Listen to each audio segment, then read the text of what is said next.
Hey, today I've got a little Q&A thing going. I got an email from David, and it's about the lists that I build, the playstyle that I have.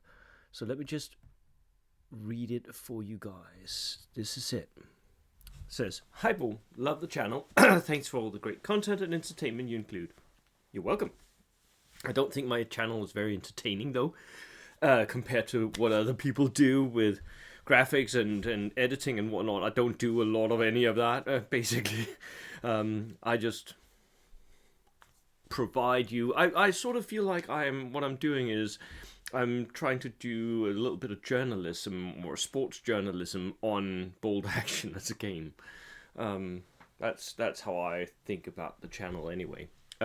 So don't know about the entertainment. Anywho, I have noticed a pattern in the list that you built for your own use. There appears to be an absence of fixed heavy weapons, with the exceptions of the MMGs and a complete lack of artillery. Is this just a preferred playstyle, or is there an issue with artillery in V3 in your opinion? Very perceptive of you. There is, I think there is a tendency in the list that I built for my own use not to include artillery. Yes, I do own artillery. I recently acquired quite a bit of I don't know if you can see this, 3 AA guns, Bofors AA guns. So I do own artillery, and because the reason I play Bold Action at all is that I want to win. I want to be good. I want to be the best, possibly, if that's even possible.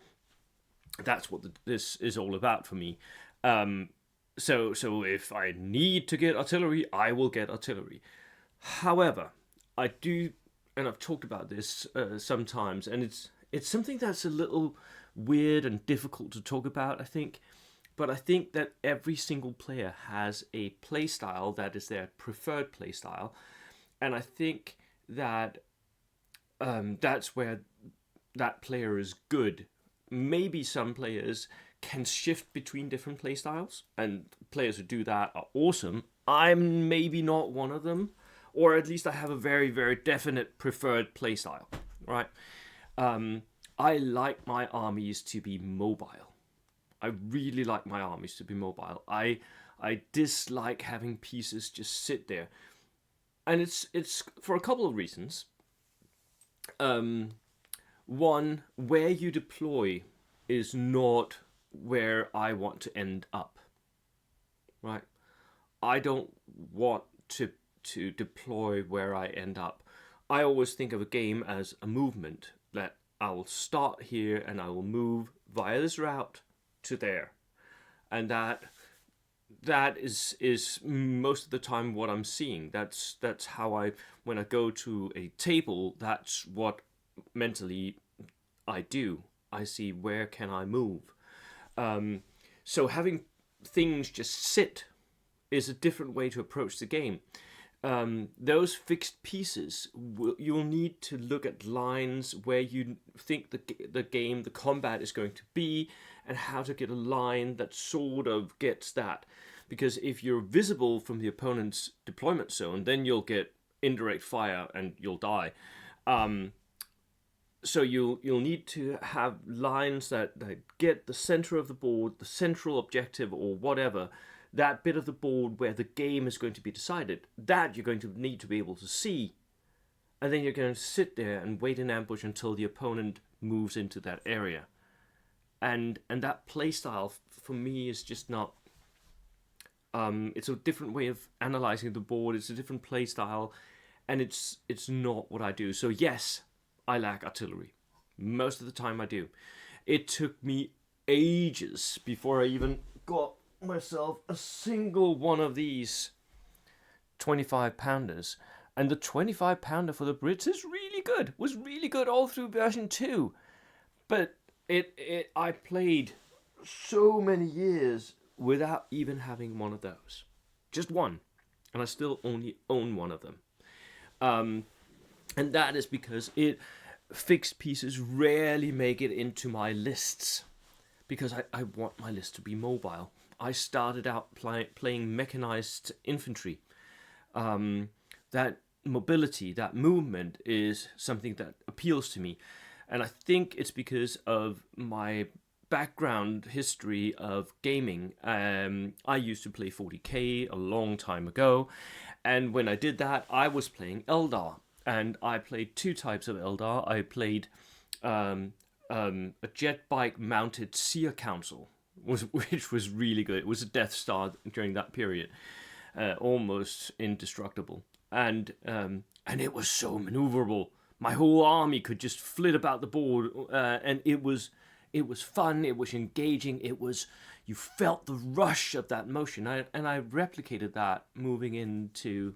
The other type of Eldar I played was a mechanized Eldar. So basically aspect warriors in what were they called? Wave serpents, right? So I would move up and then unload a bunch of infantry, which is basically the same I started doing in bold action.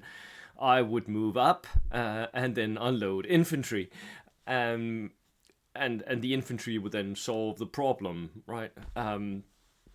For a lot of V2, that was how I played. That's not how I play anymore. And it's not how I've ended up playing in V2 at all. But I kept the idea of I want everything to be mobile. I want everything to be able to contribute. I want everything to be able to move. And that's why you'll see me sometimes use MMGs. I think in version 3 they are a lot better, and in some army builds I take them all the time. For my Soviets, I take them a lot. For my partisans, I am building myself MMGs like crazy. For my Brits, not so much, although I have built and have used a full complement of, I think I have 5 MMGs by now. So quite a lot of them for my Brits. But that is because MMGs for me, they don't actually need to be shooting all the time, right? I can use them as those ambush pieces, but they can also be like a small infantry unit that can move up a little bit until it finds the perfect spot and then just sit there and go on ambush. Artillery, that is less mobile, even less mobile, right? And so I don't use it. So it is a question of playstyle more than it is a question of artillery. Although I do think artillery has been slightly nerfed in version 3. At least some artillery pieces have been nerfed. And that is because of the increased minimum ranges for indirect fire. So that's the answer to that.